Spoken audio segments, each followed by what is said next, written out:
This is Douglas Bickford. It is the 19th of February 2021. I felt compelled to share this book that I read, that I'm reading. It's called The Portable Therapist by Susan McMahon. She's a PhD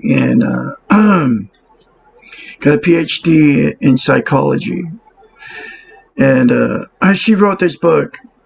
And the reason I'm going to I'm going to share this book with you is because it has helped me tremendously. Okay, and it's going to be a long process, and this will be video number 1. I'm just going to read the very last part of the introduction, and you can Google search her, Susanna McMahon, and this book's called The Portable Therapist. Actually, there's her picture, and it's really a good book, and the chapters are very short, and this is the end of the introduction because I didn't want to read the whole thing. The book was named The Portable Therapist for 2 reasons.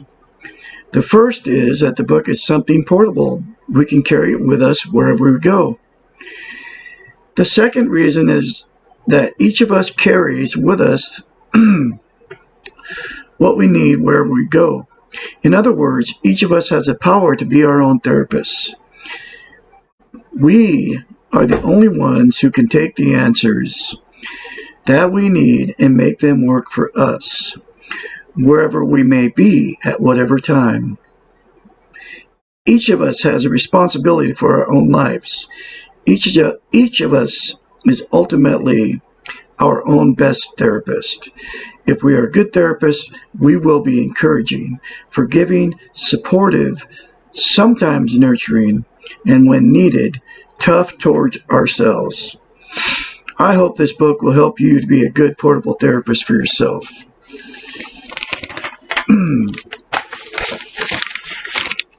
Okay, now the reason I'm doing this is because we all have pain, okay? And if you're listening to me, if you take the time to listen to this, it will help you. Because me, personally, I have been in a lot of pain my whole life. From childhood all the way through, I'm 65, right? 4 marriages. And it's all because the way we're trained and brought up as children, it's all wrong, okay? The TV, is one of the big things, the radios, the newspapers. It's called illusion, all right? But anyway, this book gets into all that, and that's this book has saved my life, okay? Teaching me how to love myself and have self-esteem is the only way that you can ever have a relationship with another person. And if you're, male or female, whatever, you have to learn how to love yourself before you can ever love somebody else. And that's the whole basis for this book. Philosophical issues. Who am I? This question may be considered the question of our existence. It may be answered on many levels, as any answer would contain some combination of philosophical, ethical, spiritual, behavioral perspectives.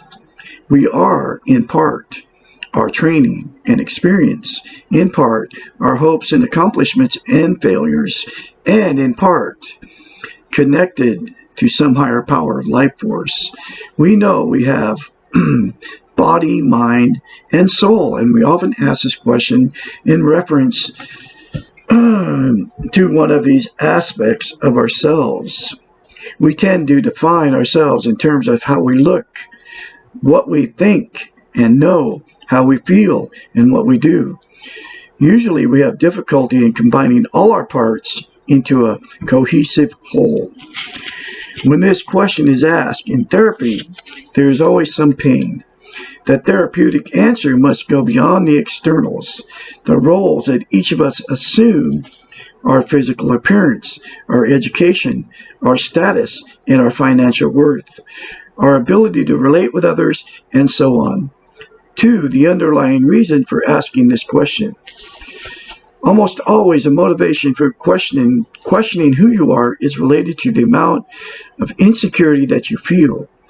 Insecurity is at the heart of all emotional dysfunctions and is highly correlated to physical ailments and spiritual anxieties. Insecurity means doubting yourself, which in turn produces the inability to trust who and what you are,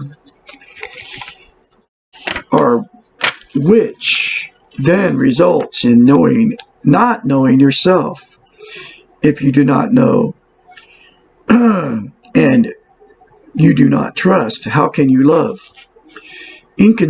Insecurity can be defined as low or no self-esteem, as self-esteem implies loving thyself, yourself. Most of us search for the answers in who am I by looking for the differences between ourselves and others. I've done it my whole life. We compare, we criticize, we judge, and we wonder why we feel so lost. The answers to finding ourselves paradoxically occur when we find the similarities we share with others. This is social interest. The more you can relate to the sameness you share with someone else, the more belongingness you can feel. The more encouragement you give and take, the more security you achieve. Therefore, the antidotes to the reasons for asking this first question are found in the development of self-esteem and social interest. The ways and means to develop these two attributes will be found in the answers to the following questions. Okay, I got 10 minutes in these videos. That's chapter 1 from the Portable Therapist. And I'm going to keep going through this book. And please follow me. I'm telling you, it will change your life. Because everybody, we all want to feel worthy of being loved. And we want to find a relationship where we feel loved. And we're all in the same boat, folks.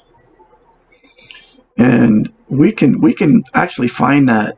And I believe it's in this book. She says that,